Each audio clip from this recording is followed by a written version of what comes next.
Pada kesempatan kali ini, kita akan membahas mengenai jaringan pada tumbuhan.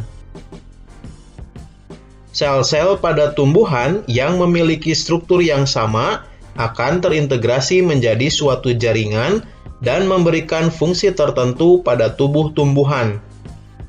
Berdasarkan aktivitas pembelahan sel penyusun jaringan selama masa pertumbuhan dan perkembangan, jaringan tumbuhan dapat dikelompokkan menjadi jaringan meristem atau jaringan embrional dan jaringan permanen atau jaringan dewasa.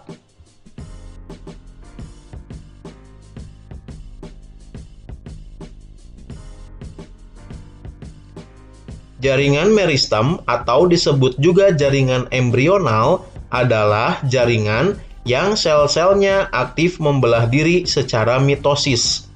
Hal ini menyebabkan sel-sel tumbuhan semakin bertambah dan menyebabkan tumbuhan mengalami pertambahan tinggi dan volume. Berdasarkan asal terbentuknya, jaringan meristem dapat dikelompokkan menjadi dua macam, yaitu meristem primer dan meristem sekunder.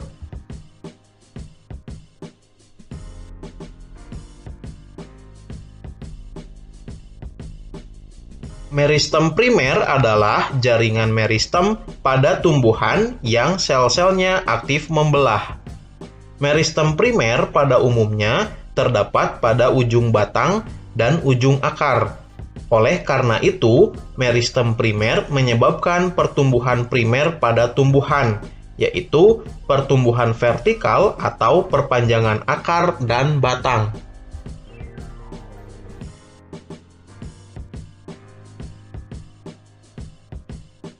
Meristem sekunder berasal dari sel-sel dewasa yang berubah sifatnya menjadi meristematik kembali atau aktif membelah kembali.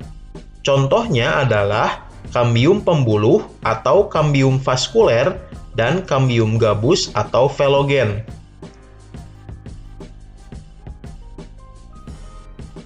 Kambium vaskuler merupakan lapisan sel-sel yang aktif membelah yang terletak di antara pembuluh angkut xilem dan floem. Kambium vaskuler ini banyak terdapat pada batang dan akar tumbuhan dikotil. Sedangkan tumbuhan monokotil pada umumnya tidak memiliki kambium vaskuler.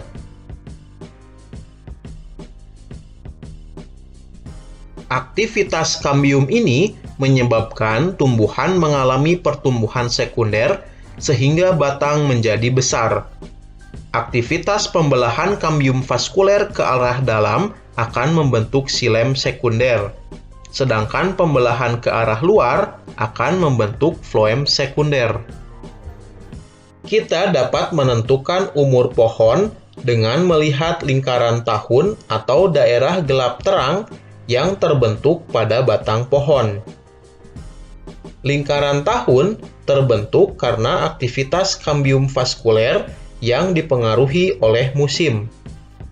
Saat musim hujan, banyak air yang dapat diserap oleh tumbuhan, menyebabkan pembelahan sel kambium vaskuler meningkat dan ukuran sel menjadi besar. Akibatnya terbentuk daerah terang. Saat musim kemarau, air yang dapat diserap tumbuhan sedikit, sehingga pembelahannya lebih lambat.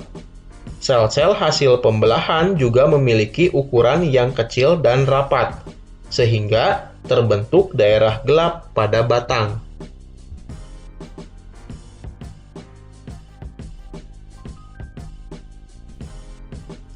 Jaringan dewasa atau disebut juga jaringan permanen merupakan jaringan yang bersifat non-meristematik atau tidak aktif membelah. Jaringan ini berasal dari pembelahan sel-sel meristem primer dan sel-sel meristem sekunder yang telah mengalami diferensiasi atau mengalami perubahan bentuk sehingga memiliki fungsi tertentu. Berdasarkan fungsinya, jaringan dewasa dibedakan menjadi 4, yaitu jaringan pelindung, jaringan dasar, jaringan penyokong, dan jaringan pengangkut.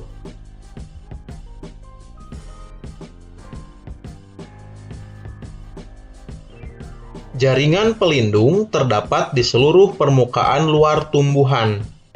Tumbuhan membutuhkan jaringan pelindung untuk melindungi bagian dalam tumbuhan dari berbagai pengaruh luar yang merugikan.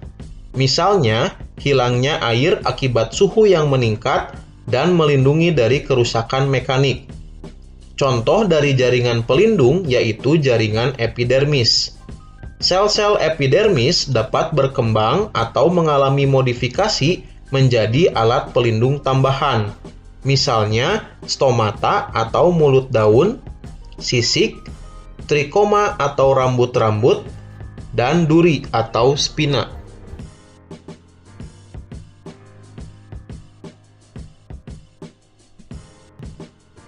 Jaringan dasar merupakan jaringan yang hampir terdapat pada seluruh bagian tumbuhan.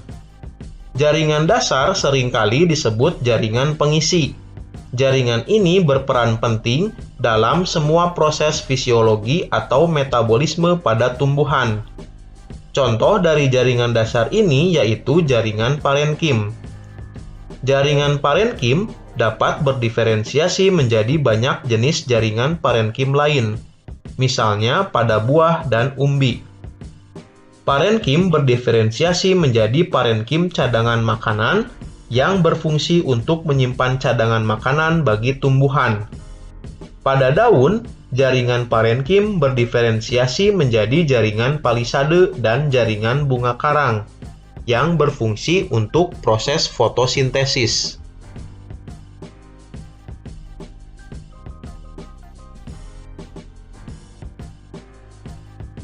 Jaringan penyokong merupakan jaringan yang berperan untuk menunjang bentuk tubuh tumbuhan.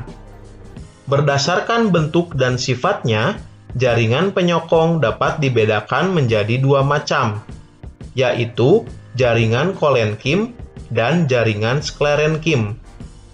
Jaringan kolenkim merupakan jaringan yang berfungsi untuk menyokong bagian tumbuhan yang masih muda. Sel-sel jaringan kolenkim memiliki dinding sel yang mengalami penebalan, namun tidak merata. Jaringan sklerenkim merupakan jaringan penguat yang bersifat permanen. Jaringan sklerenkim berfungsi untuk menyokong tubuh tumbuhan yang sudah tua. Berdasarkan bentuk selnya, jaringan sklerenkim dibagi menjadi dua, yaitu jaringan serat atau fiber dan jaringan sklereid. Jaringan serat terdiri atas sel-sel yang memanjang, meruncing pada kedua ujungnya, dan tersusun membentuk benang. Jaringan serat banyak ditemukan pada jaringan xilem.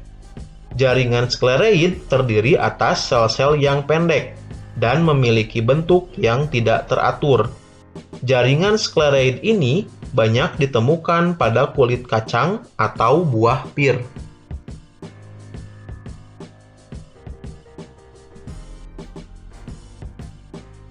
Jaringan pengangkut terdiri atas dua jenis, yaitu xilem dan floem. Xilem berfungsi untuk mengangkut air dan zat-zat terlarut di dalamnya dari akar menuju daun. Floem berfungsi untuk mengangkut makanan hasil fotosintesis dari daun ke seluruh tubuh tumbuhan. Terima kasih sudah menonton video ini.